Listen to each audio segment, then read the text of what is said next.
Assalomu alaykum.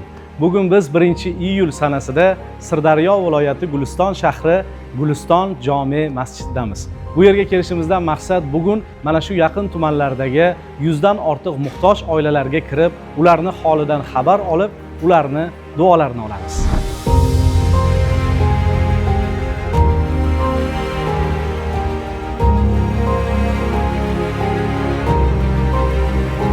Vaqf bu insonlarni bir-biriga hamdard qiladigan, hamfikr qiladigan, kamini ko'paytirib beradigan, bizlarga ham yaxshi amallar beradigan fonddir.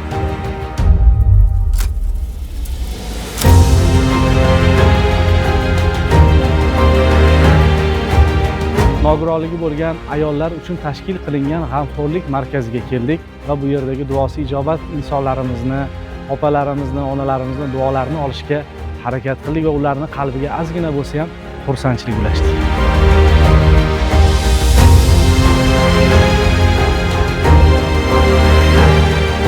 Guliston shahrida 100 ta xonadonga kirildi. Imom domlalarimiz boshchiligida mahalla nuroniy haj 2026 hojilarimiz hamrohligida bu xonadonlarda xursandchilik bo'ldi, ko'tarinki kayfiyat bo'ldi.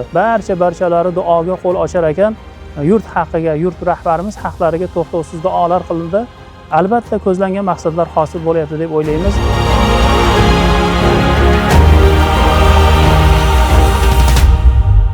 Vaqf xayriya jamoat fondi